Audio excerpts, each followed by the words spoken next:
Hello everyone, कैसे हैं आप सब लोग। Welcome to our YouTube channel Data Skyland. इस वाली वीडियो में आज हम देखेंगे डेटा ट्रांसफॉर्मेशन के बारे में।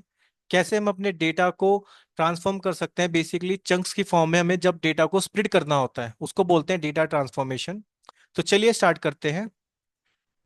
जैसे कि आपको पता है हम रैक को बेसिकली सीख रहे हैं। सो रैक के अंदर जैसे कि आपको पता है फर्स्ट स्टेप हमारा क्या था, डेटा इंजेशन, राइट, जहां पे हम बेसिकली डेटा को लोड करते थे फ्रॉम वेरियस डिफरेंट सोर्सेज। जैसे कल हमने देखा था बेसिकली डेटा यानी कि डॉक्यूमेंट लोडर्स के बारे में हमने कल पढ़ा था, राइट, कैसे हम अपने डेटा को लोड कर रहे थे with the help of document loaders. Similarly आज हम क्या करेंगे, अपने डेटा को बेसिकली स्प्लिट करेंगे चंक्स की फॉर्म में। और ऐसा हम क्यों करते हैं, जैसा कि मैंने आपको पहले बताया कि जितने भी हमारे पास एलएलएम मॉडल्स होते हैं, राइट, क्योंकि वो क्या करते हैं बेसिकली कुछ context of word he generate करते हैं, राइट, एज अ इनपुट भी और एज अ आउटपुट भी। ये नहीं है कि अब पूरी की पूरी बहुत सारा डेटा उसमें एंटर कर दो, ठीक है, क्योंकि उनकी एक लिमिटेशन है कि भाई वो इतने वर्ड्स ही ले सकते हैं या इतने वर्ड्स ही जनरेट कर सकते हैं। तो इसलिए हम क्या करते हैं बेसिकली अपने टेक्स्ट को, यानी कि जो हमारे पास बेसिकली डेटा होता है उसको हम स्प्लिट्स कर देते हैं चंक्स की फॉर्म में, ताकि हमारा मॉडल इजी वे में उसको प्रोसेस कर सके। तो चलिए इसके बारे में देखते हैं। तो जैसे आप देख रहे हो यहाँ पे मैंने लिखा है text splitter. So in LangChain text splitter are crucial for handling large text by breaking them into manageable chunks, which can then be processed by language models. There are different types of text splitters in LangChain, each designed for specific use case, right? अब जैसे हमारे पास होता है character text splitter, ठीक है, फिर आता है हमारे पास रिकर्सिव टेक्स्ट स्प्लिटर, फिर होता है टोकन टेक्स्ट स्प्लिटर, फिर होता है मार्कडाउन टेक्स्ट स्प्लिटर। ऐसे बहुत सारे होते हैं हमारे पास, बट मैं इंपॉर्टेंट बता रहा हूँ। इंपॉर्टेंट सबसे इंपॉर्टेंट ये वाला है रिकर्सिव टेक्स्ट स्प्लिटर, कि आपको ये समझ आ जाएगा, आप तो सारे समझ आ जाएंगे, ठीक है। तो चलिए पहले मैं आपको इसी के बारे में बता देता हूँ ताकि आपको इजी वे में समझ आ जाए। तो देखो, रिकर्सिव करेक्टर टेक्स्ट स्प्लिटर क्या कहता है। इसमें बेसिकली हम क्या करेंगे, जो हमारा टेक्स्ट होगा उसको स्प्लिट करेंगे चंक्स में by recursively splitting into a smaller parts. मतलब जैसे लेट सपोज हमारे पास कोई भी एक लॉन्ग टेक्स्ट है, राइट, उसको हम स्प्लिट कर देंगे चंक्स की फॉर्म में, ठीक है। अब सबसे पहले उसमें मतलब बेसिक उसमें सेक्शन होगा, then by sentence and finally by characters. So this help in maintaining meaningful chunks, क्योंकि जब भी हम उसको चंक्स में बेसिकली डिवाइड कर रहे हैं ना, उसका कुछ ना कुछ एक मीनिंग होना चाहिए। ये नहीं कि आपने बेसिकली हमने ऐसे डिवाइड कर दिया उसमें चंक्स का कोई मीनिंग नहीं, मतलब कंटेक्स्ट ऑफ मीनिंग हम उसको लूज ना करें बेसिकली, ठीक है। उसका कुछ ना कुछ मीनिंग होना चाहिए जब भी हम उसको चंक्स में डिवाइड कर रहे हैं, ठीक है। तो देखो, टेक्स्ट स्प्लिटिंग फ्रॉम डॉक्यूमेंट, अब मैं यहाँ से समझो, यहाँ पे आपको समझ आ जाएगा recursive text splitter. So this text splitter is a recommended for one of the generic tests. It is parameterized by a list of characters. It try to split one of in order until the chunks are smaller enough. और इसमें हम तब तक split करते रहते हैं chunks में जब तक वो चंक्स कैसे नहीं हो जाते, उनका साइज मतलब स्मॉल नहीं हो जाते हैं, ठीक है। जो डिफॉल्ट इसमें होता है ना, सेपरेटर होता है बेसिकली, स्लैश एन का मतलब है न्यू लाइन से लेता है, ये सेपरेटर हो गया बेसिक तरीके का। This has the effect of trying to keep all paragraph, then sentence, then words together as long as possible, as those would generically seems to be strongest semantically related pieces of text। मतलब ये है कि जब भी हम अपने text को split कर रहे हैं चंक्स की फॉर्म में, तो उसका सिमेंटिक मीनिंग बेसिकली होना चाहिए, राइट, ठीक है। और इसी तरह से हम देखेंगे कैसे हम रिकर्सिव टेक्स्ट स्प्लिटर का यूज करके चंक्स में डिवाइड करेंगे। अब देखो, how the text is split. Text को हम कैसे स्प्लिट करेंगे, by the list of characters, यानी कि जब हमारे पास करेक्टर वाइज स्प्लिट करेंगे। और जो चंक्स का जो साइज होगा, यानी कि by the number of character, यानी कि जो उसकी लेंथ होगी ना करेक्टर की, वो बताएगा चंक्स का साइज। तो चलिए इसके लिए हमें क्या यूज करेंगे, ये मैंने आपको एक हाई लेवल एक्सप्लेन कर दिया, अभी आपको मैं प्रैक्टिकल बताऊंगा तो आपको बहुत ईजी वे में समझ आ जाएगा। तो इसके लिए हम जाएंगे रिक्वायरमेंट डॉट टीएक्सटी में, और हमें यूज करना होगा एक पैकेज जिसका नाम है LangChain hyphen text hyphen splitter, यानी कि हमें ये वाला पैकेज को इंस्टॉल करेंगे, ठीक है। तो चलिए हम इसको इंस्टॉल कर लेते हैं। मैंने इसको इंस्टॉल कर लिया। आपको सिंपल क्या करना होगा, रिक्वायरमेंट डॉट टीएक्सटी में जाके वहां पे पिप इंस्टॉल, मैं दिखा देता हूं एक बार। आप सिंपल जाना सीएमडी में और सीएमडी में लिख लो पिप इंस्टॉल। जिसमें एक बार दिखाई देता हूँ, pip install hyphen r requirement dot txt. तो आप सिंपल जो भी आपने ऐड किया है वहां पे आप अपनी रिक्वायरमेंट को इंस्टॉल कर लो पैकेजेस को, ठीक है। ठीक है, मैंने ऑलरेडी देख सकते हो यहाँ पे इंस्टॉल करा हुआ है सब चीज़, ठीक है। तो मेरे को दिखा रहा है ऑलरेडी इंस्टॉल। तो चलिए अब हम जाते हैं अपनी नोटबुक फाइल के अंदर, और यहाँ पे देख सकते हो मैं पीडीएफ फाइल भी है मेरे पास, एक टेक्स्ट फाइल भी है। बट सबसे पहले मैं आपको ना एक सिंपल सा एग्जांपल देके समझाऊंगा कि हम चंक्स में डिवाइड कैसे कर सकते हैं किसी भी डेटा को बेसिकली। देन हम थोड़े फिर आगे इसको एडवांस में समझेंगे। सो इसके लिए हम क्या करेंगे, हम लिखेंगे फ्रॉम लैंगचेन। ठीक है, from LangChain dot text dot splitter underscore splitter. अब इसमें हम या तो ये वाला भी यूज कर सकते हैं, या फिर इसमें एक तरीका और होता है कि हम इसमें डायरेक्टली जैसे हमने जो पैकेज इंपोर्ट किया ना बेसिकली, हम उसको उस फॉर्म में भी लिख सकते हो। यहाँ पे हम लिख देंगे स्प्लिटर्स। ठीक है, ऐसे भी लिख सकते हो, इंपोर्ट रिकर्सिव टेक्स्ट स्प्लिटर। ठीक है, चलिए हम इसको इंपोर्ट कर लेते हैं। अब मैं क्या करने वाला हूँ बेसिकली, अब मैं एक टेक्स्ट ले लेता हूँ। ठीक है, तो लेट सपोज मैं एक लिख लेता हूँ लॉन्ग टेक्स्ट। अभी तो मैं सिंपल एक यहाँ पे टेक्स्ट ले रहा हूँ। ठीक है, और इस टेक्स्ट को मैं आपके लिए मैंने लिखा हुआ है ना, मैं कॉपी पेस्ट ही कर देता हूँ। ठीक है, तो यहाँ पे देख सकते हो मैंने एक टेक्स्ट ले लिया है कि LangChain provides a framework for building application powered by language model. इस तरह से मैंने एक टेक्स्ट ले लिया। अब हम इसको स्प्लिट करेंगे चंक्स की फॉर्म में, तो देखो कैसे कर सकते हैं। तो उसके लिए सबसे पहले मेरे को इसको इनिशियलाइज करना होगा, यानी कि रिकर्सिव टेक्स्ट स्प्लिटर वाली क्लास, ये जो पैकेज है ना, इसको सबसे पहले डालेंगे इसके अंदर चंक का साइज। ठीक है, चंक का साइज मतलब कितना साइज रखना है आपको चंक का। तो मैंने कहा लेट सपोज 100 साइज रखना है। ठीक है, मतलब 100 बेसिकली करेक्टर्स होंगे इसमें। और चंक एक, यहाँ पे एक और पैरामीटर होता है जिसका नाम है चंक ओवरलैप। अभी इसके बारे में बताऊंगा 20। ठीक है, तो चलिए इसके बारे में, इसको एक काम करते हैं किसी वेरिएबल में स्टोर कर लेते हैं स्प्लिटर नाम से ना। चलिए इसको स्प्लिटर नाम से मैंने एक वेरिएबल में स्टोर कर लिया है। ठीक है, अब मैं क्या करूंगा बेसिकली, हमें इसको स्प्लिट करना है, तो मैं लिख दूंगा splitter dot split chunks. Split text function होता है बेसिकली, स्प्लिट टेक्स्ट, क्योंकि मेरे को स्प्लिट करना है इसको। किसको करना है, लॉन्ग टेक्स्ट को। ठीक है, तो चलिए इसको हम एक काम करते हैं किसी वेरिएबल में स्टोर कर लेते हैं, चंक्स नाम के एक वेरिएबल में स्टोर कर लेते हैं।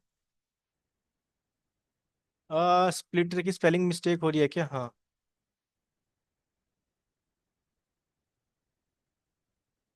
स्प्लिटर। ठीक है, अब मैं क्या करूंगा बेसिकली, अब मेरे को इसको बेसिकली प्रिंट कराना है, राइट। तो अब मेरे को क्या करूंगा, क्योंकि एक एक चंक को मेरे को दिखाना है आपको कि कितने चंक बनेंगे। ठीक है, तो एक काम करते हैं, यहाँ पे हम लूप चलाते हैं फॉर आई कोमा चंक। ठीक है, इन न्यूमरेट, और यहाँ पे डाल देते हैं हम चंक्स। ठीक है, प्रिंट करा लेते हैं, यहाँ पे मैं प्रिंट करा लेता हूँ। ठीक है, चलिए यहाँ पे प्रिंट करा लेते हैं। तो देखो यहाँ पे हम, हमने बेसिकली क्या किया, हमने यहाँ पे जो हमारा ये टेक्स्ट था, इस पे हमने बेसिकली इसको 5 चंक्स में डिवाइड कर लिया, राइट। यहाँ पे इसने 5 चंक में डिवाइड कर दिया। और देख सकते हो हर एक चंक के अंदर आई थिंक जो हमने चंक का साइज रखा था करेक्टर का, वो 100 रखा था। ठीक है, तो उस हिसाब से इसने इसको स्प्लिट करके हमें दे दिया। अब आपको ये समझ आ गया कि किसी भी टेक्स्ट को आप स्प्लिट कैसे कर सकते हो चंक्स की फॉर्म में। चंक्स आपको समझ आ गया, राइट। अब मैं आपको बताता हूँ यहाँ चंक ओवरलैप का क्या मतलब है। ठीक है, तो वो समझो। अगर आप ध्यान से देख रहे होंगे, यहाँ पे बेसिकली चंक ओवरलैप हम यूज कर रहे हैं। यहाँ पे आप देख रहे होंगे कुछ जैसे 20 मैंने लिखे थे कि 20 चंक ओवरलैप का साइज कितना 20, यानी कि 20 कैरेक्टर बेसिकली वहां पे रिपीट हो रहे होंगे ना। तो देखो, जैसे यहाँ पे देखो, देख सकते हो that the leverage of the. ठीक है, तो यहाँ पे देख सकते हो सेम यहीं वाले पे ऐड हो रहे हैं। इसका मतलब होता है कि जो हम चंक ओवरलैप इसलिए यूज करते हैं ताकि हमारा जो एक कंटेक्स्ट का मीनिंग हो ना, वो लूज ना हो, मतलब ठीक है, मतलब मेंटेन रहे मीनिंग। क्योंकि यार जब भी हम उसको स्प्लिट कर रहे हैं, मैंने बताया था ना, जब भी हम उसको चंक्स की फॉर्म में स्प्लिट कर रहे हैं, हमें ऑर्डर, और सॉरी नॉट ऑर्डर, उसके मीनिंग को नहीं खोना है। ठीक है, मीनिंग उसका मेंटेन होना चाहिए, इसलिए हम यहाँ पे हम चंक्स ओवरलैप यूज करते हैं। ठीक है, तो मैं यहाँ पे इसके बारे में ना लिख देता हूँ ताकि आप इसको इजी वे में एक बार रीड कर सकते हो। ठीक है, तो यहाँ पे मैं लिख देता हूँ चंक ओवरलैप के बारे में। ठीक है, तो यहाँ पे आप इसको एक बार रीड कर लेना। यहाँ पे मैंने लिख दिया the parameter chunk overlap help in retaining the semantic context between the chunks, right. ताकि एक सिमेंटिक मीनिंग आपको मेंटेन करके रखता है, रिटेन कर लेता है। ठीक है, आप देख रहे हो ना कुछ करेक्टर्स यहाँ पे रिपीट हो रहे हैं, जैसे यहाँ पे, और सेम यहाँ पे ऐड हो जा रहे हैं। ठीक है, क्लियर, जैसे देख सकते हो इनेबलिंग, उसका इनेबलिंग मोर इंटेलिजेंट। तो इसलिए हम चंक्स बेसिकली ओवरलैप यूज करते हैं ताकि हमारा सिमेंटिक मीनिंग को हम रिटेन कर सकें, ठीक है। मतलब उसको कुछ भी मीनिंग को ना खोएं हम, क्योंकि मीनिंग इंपॉर्टेंट है ना, कंटेक्स्ट मीनिंग इंपॉर्टेंट है, राइट। ठीक है। तो मैं यहाँ पे भी एक बार ना इसके बारे में ना यहाँ पे काम करता हूँ आपके लिए ना, यहाँ पे एक मार्कडाउन बना लेता हूँ, और इस मार्कडाउन में मैं बेसिकली यहाँ पे ऐड कर देता हूँ ताकि आप इसको एक बार अच्छी तरह रीड कर लेना, ठीक है। So chunk overlap refer to the number of characters, tokens or sentences that are repeated at the boundary between consecutive chunks when splitting a text, right?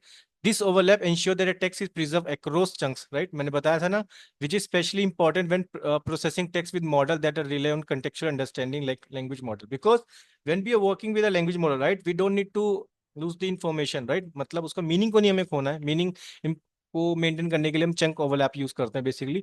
So when you split a why use chunk overlap? When you split a text into chunks, it is possible that important information or context might split between two chunks. So by overlapping some part of the text, इसलिए हम overlap करते हैं ताकि उसके meaning को हम ना खोएं, ठीक है। consecutive chunks so ensure that the model receive enough context from the previous chunks and reducing the chance of losing meaning, जो मैंने आपको बताया। अब आपको एक सिंपल सा समझ आ गया होगा।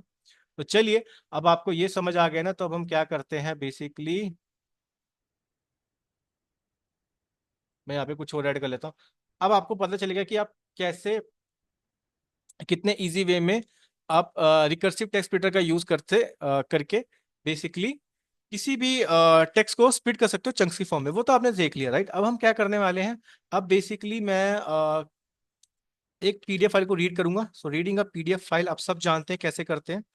इसके लिए मैं यूज करूंगा डॉक्यूमेंट लोडर। तो मैं लिख दूंगा फ्रॉम लैंगचेन, क्योंकि अब मैं जो टेक्स्ट लूंगा ना, मतलब आपको पता है, वो मैं लूंगा बेसिकली अपनी पीडीएफ फाइल से। तो from LangChain underscore community, not Anthropic नहीं आएगा, कम्युनिटी, ठीक है।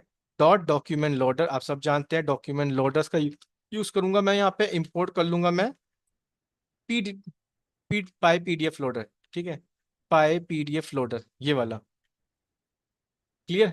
अब इस यहाँ पे मैं एक लोडर नाम का वेरिएबल बना लूंगा, और जो मेरे पास था ना पाई पीडीएफ, इसके अंदर मैं अपनी पीडीएफ का नाम डाल दूंगा। जैसे मैं यूज कर रहा हूँ अटेंशन डॉट पीडीएफ, ठीक है, अटेंशन डॉट पीडीएफ मेरी फाइल का नाम है, ठीक है। और यहाँ पे मैं डेटा, और यहाँ पे मैं लोडर डॉट लोड यूज कर लूंगा, ठीक है। अब आप देख सकते हो जब मैं यहाँ पे डेटा लिखूंगा तो मेरे को ये लोड करके दे देगा डेटा, ठीक है, पीडीएफ फाइल में से। तो ये तो बहुत ज्यादा सिंपल है, कल हमने इसके बारे में देखा था। अब आप, मैं एक चीज और मैं आपको बता देता हूँ। जैसे कल मैंने आपको बताया था कि जो मेरा टाइप होगा ना बेसिकली डेटा का, वो कैसा होता है, डॉक्यूमेंट होता है। देखो मैं आपको बताता हूँ, देखो इसका जो टाइप होगा डेटा का वो लिस्ट आएगा, बट अगर आप इसमें फर्स्ट देखोगे तो वो दिखाएगा आपको कि भाई ये कैसा है, डॉक्यूमेंट है। यानी कि हमेशा याद रखना, कभी भी हम जब हमारे पास जो डेटा को लोड करते हैं, राइट, बेसिकली जो डेटा आता है वो डॉक्यूमेंट्स की फॉर्म में होता है। अब हम यानी कि जो डॉक्यूमेंट्स की फॉर्म में जो डेटा है ना, अब हम इसको बेसिकली चंक्स में डिवाइड करेंगे। तो चलिए अब हम इसको कैसे कर सकते हैं वो भी मैं आपको बता देता हूँ। तो सेम वही हम यूज करेंगे फ्रॉम रिकर्सिव टेक्स्ट एडिटर से, यानी कि फ्रॉम लैंग चेन, ठीक है, फ्रॉम लैंग चेन। मैं लिखूंगा from LangChain text splitter, ठीक है, from LangChain text splitters import recursive text splitter, ठीक है। अब रिकर्सिव टेक्स्ट स्प्लिटर में बेसिकली मैं डालूंगा पहले chunk size, chunk size, chunk size क्या रखना है, चंक साइज रख देते हैं लेट्स सपोज 500, क्योंकि ये थोड़ी सी पीडीएफ बड़ी है। और chunk overlap, chunk overlap, sorry, chunk overlap में रख देते हैं 50, ठीक है। अब मैं लिख देता हूँ यहाँ पे चंक डॉक्यूमेंट, ठीक है। तो यहाँ पे हम यूज करेंगे टेक्स्ट, इसको एक काम करते हैं ना, इसको एक वेरिएबल में भी तो स्टोर करना पड़ेगा, टेक्स्ट स्प्लिटर, ठीक है। उसी को मैं यहाँ पे कॉल कर लेता हूँ टेक्स्ट स्प्लिटर, करेक्ट। अब क्योंकि अब मेरे को स्प्लिट करना पड़ेगा क्योंकि डॉक्यूमेंट्स की फॉर्म है, तो स्प्लिट डॉक्यूमेंट, स्प्लिट डॉक्यूमेंट्स, यहाँ पे मैं लिख दूंगा मैंने क्या लिखा था, डेटा था ना मेरे पास, डेटा, क्योंकि डेटा की फॉर्म, हाँ डेटा मैंने डिवाइड किया था। तो चलिए अब यहाँ पे मैं लिख देता हूँ चंक्स डॉक्यूमेंट। अब देख सकते हो यहाँ पे हमारे पास जो भी डेटा आ चुका है हमारे पास, हमने इसको क्या कर दिया, स्प्लिट कर दिया। देख सकते हो हमने इसको स्प्लिट कर दिया चंक्स की फॉर्म में, जिसमें 500 के करेक्टर्स होंगे। उसके बाद जिसमें ओवरलैप हमने क्या रखा था, साइज आई थिंक ओवरलैप रखा था 50 करेक्टर जो रिपीट वाले होंगे ना। तो देख सकते हो कैसे हमने इसको चंक्स में डिवाइड कर दिया, राइट। कितना सिंपल है गाइस, देख सकते हो आप से, राइट। कोई ज्यादा डिफिकल्ट नहीं है। क्लियर, आई थिंक ये आपको समझ आ गया होगा। यहाँ तक तो बहुत सिंपल है गाइस, कितना ज्यादा इजी है। क्लियर। तो चलिए, आई थिंक आपको ये समझ आ गया है। तो चलिए आपको मैं आगे देखते हैं हम टेक्स्ट स्प्लिटर के बारे में, राइट। हम उसको भी देख लेते हैं एक बार, अगर, क्योंकि ये भी सेम ही है। यहाँ पे भी हम स्प्लिट करेंगे एज अ टेक्स्ट वाइज, और जो भी चंक की साइज होगा वो बेसिकली बताएगा कितने नंबर ऑफ करेक्टर, राइट, हम ले रहे हैं, वो चंक का साइज बताएगा। ठीक है, तो चलिए इसको भी मैं बता देता हूँ। ये भी बहुत ज़्यादा इजी होता है, इसमें भी आपको सेम वही हम यूज़ करेंगे जो अब तक हमने पहले यूज़ किया, राइट। तो चलिए इसके लिए मैं लिख लेता हूँ यहाँ पे। सो यहाँ पे लिख लेते हैं फ्रॉम लैंगचेन। तो फ्रॉम लैंगचेन, सबसे पहले मैं एक डेटा को लोड करना है ना। From LangChain community dot document loader, क्योंकि यहाँ पे भी मैं डॉक्यूमेंट लोडर्स यूज़ कर लेता हूँ। और इंपोर्ट कर लेता हूँ, इस बार मैं टेक्स्ट फाइल ले लेता हूँ। टेक्स्ट सेम ही है, आप चाहे रिकर्सिव वाला यूज़ कर सकते हो, चाहे आप टेक्स्ट जो ये हमारा होता है करेक्टर टेक्स्ट पेटा यूज़ कर सकते हो, ठीक है। तो यहाँ पहले, सबसे पहले मेरे को एक टेक्स्ट लोडर में क्या करना है, एक फाइल लिख देता हूँ। फाइल का नाम है solar system dot T x T, ठीक है। तो चलिए इसको एक वेरिएबल में स्टोर कर लेता हूँ, लोडर नाम के, ठीक है। अब लोडर यानी कि data is equal to loader dot load,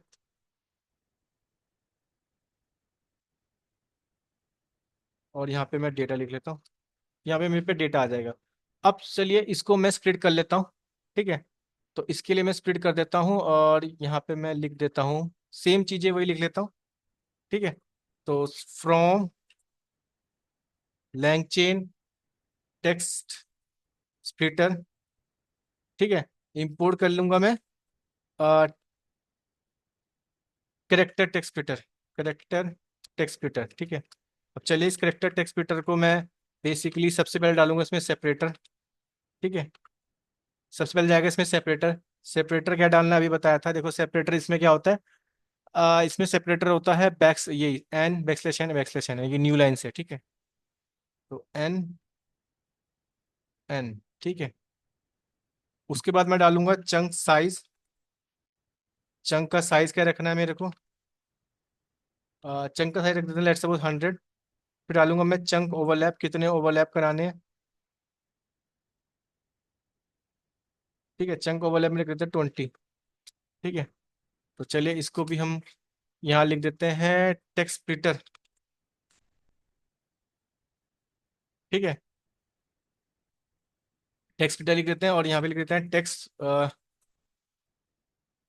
splitter dot, इसको भी स्प्लिट कर लेते हैं डॉक्यूमेंट्स में, स्प्लिट डॉक्यूमेंट्स। और यहाँ पे मैं डाटा डाल देता हूँ डेटा। तो देखो यहाँ पे भी हमारे पास स्प्लिट हो गया। The solar system is vast, ये हमारे पास एक टीएक्सटी फाइल थी, ठीक है।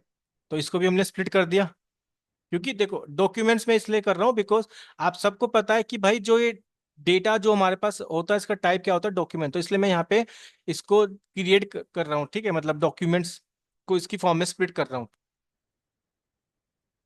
ठीक है। क्लियर। तो देख सकते हो यहाँ पे हमने इसको चंक्स में डिवाइड कर दिया डेटा को, ठीक है। पहला ये वाला ये आ जाएगा हमारे पास, सेकंड ये वाला आ जाएगा, थर्ड ये वाला आ जाएगा, फोर्थ ये वाला है। क्लियर है, यहाँ तक कोई दिक्कत नहीं है, ठीक है। तो चलिए आगे बढ़ते हैं, अगर आपको ये समझ आ गया है। देखो कितना सिंपल है, राइट। टेक्स्ट पेटर आप यूज कर रहे हो, आपको सिंपल करेक्टर टेक्स्ट पेटर यूज कर सकते हो, आप रिकर्सिव टेक्स्ट पेटर यूज कर सकते हो, इट्स अप टू यू कि आप कोई सा भी यूज कर सकते हो।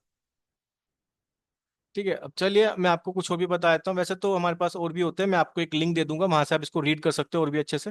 बट मेरा मेन मोटिव था कि आपको एक स्प्लिटर टेक्स्ट स्प्लिटर के बारे में समझाना।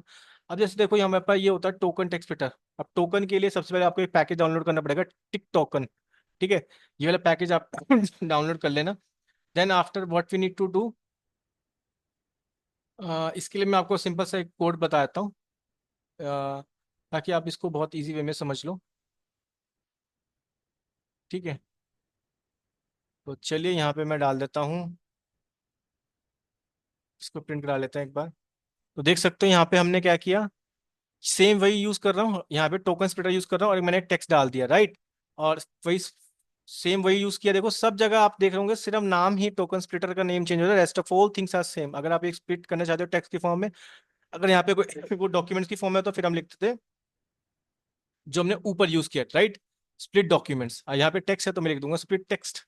तो यहाँ पे टेक्स्ट पास कर दिया। अब देखो, ये था, इसने बेसिकली टोकन्स की फॉर्म में इसको स्प्लिट करके हमें दे दिया, राइट, क्योंकि 10 जिसका 10 साइज हमने रखा और दो हमने ओवरलैप वाले रखे। ठीक है, तो ऐसे भी आप टोकन्स में भी कर सकते हो। दूसरा आता है हमारे पास एक मार्कडाउन वाला आता है। ठीक है, तो मार्कडाउन भी रख सकते हो, और यहाँ पे भी आप लेट सपोज डाल दो chunk overlap, chunk overlap let suppose 2 डाल दो। तो देखो, यहाँ पे आप इसको स्प्लिट कर सकते हो, राइट।